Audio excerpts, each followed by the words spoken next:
On January 30th, 1948, a man walked into a prayer meeting with a loaded pistol and a conviction that would reshape modern India, but the seeds of that conviction were planted years earlier, in blood and partition.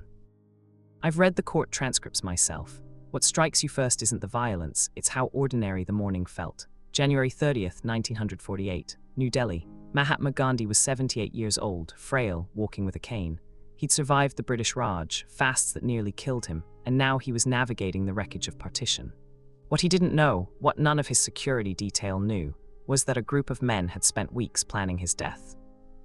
March 1943, that's where our story really begins.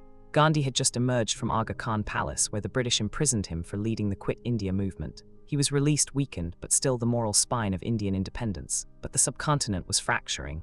Hindu-Muslim tensions were accelerating.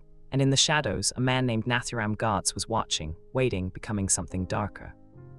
Godse was 37, a journalist, a member of the RSS, the Rashtriya Swayamsevak Sangh, a Hindu nationalist organization.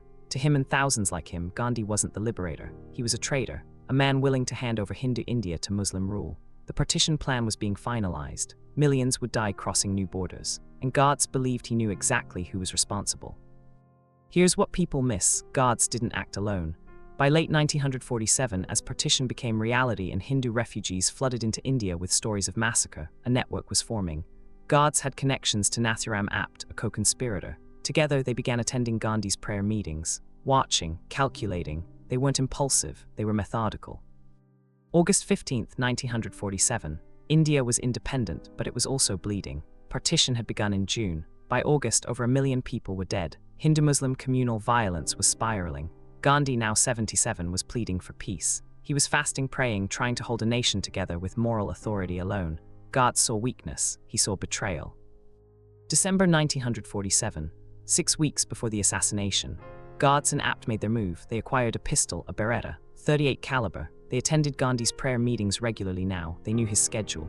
They knew he walked unguarded through the compound at Birla House. They had the weapon. They had the access. What they were waiting for was permission, or at least the right moment. January 20th, 1948, 10 days before the end, a bomb exploded near Gandhi's prayer ground. It was meant to kill him. It failed. The blast wounded others. Gandhi survived. He didn't increase his security. He didn't change his routine. He told people he wasn't afraid of death. He meant it. But that certainty, that refusal to protect himself, was a gift to his killers. The bombing attempt didn't deter Godse. If anything, it accelerated him. The police arrested several suspects, but Godse wasn't among them. He was still attending the prayer meetings, still watching, still waiting, and now he knew Gandhi wouldn't flee, wouldn't hide, wouldn't arm himself. The old man was a sitting target, bound by his own philosophy of nonviolence. January 30th, 1948. The morning broke clear in New Delhi. Gandhi spent most of the day in meetings, discussing communal violence, trying to broker peace between Hindu and Muslim leaders. By 4:45 p.m., he was preparing for his evening prayer meeting. His great-niece Manu was at his side. A small group would gather in the garden at Birla House. No security, no checkpoints, just an old man, his faith, and a crowd. 5:17 p.m. Gandhi was late. He was always late. He apologized as he walked toward the prayer ground, leaning on Manu. Godse was already there. He'd positioned himself near the entrance. He wore a khaki uniform. In the chaos of post-partition India, a man in uniform drew no suspicion. His hand was in his pocket. The Beretta was loaded. Gandhi bowed to the crowd. Namaste, a gesture of respect, of vulnerability.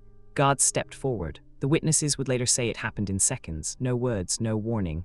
Godse raised the pistol and fired 3 times. The shots were close, point blank. There was no missing. Gandhi collapsed into Manu's arms. He whispered, "He Rama, O God," his last words.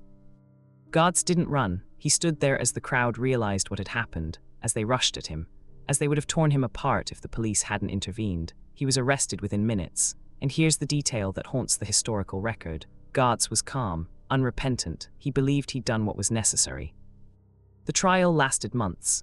Godse defended his actions methodically. He argued that Gandhi's support for Pakistan, his appeals for Hindu-Muslim unity in the face of partition atrocities, amounted to betrayal. He claimed he was acting in the interest of Hindu India. The court wasn't persuaded. He was convicted of murder. On November 15, 1949, Nathuram Godse was hanged.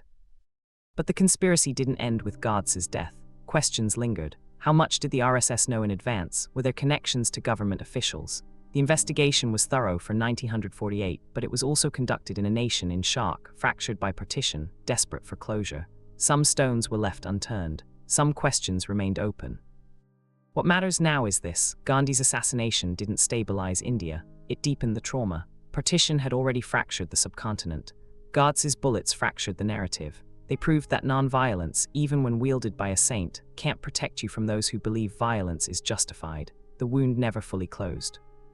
I've spent years studying political assassinations. What I've learned is that they're rarely about a single shooter, a single moment, a single grievance.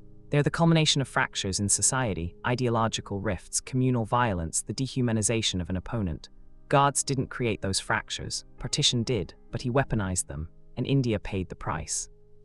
The assassination of Mahatma Gandhi remains one of history's most consequential political murders.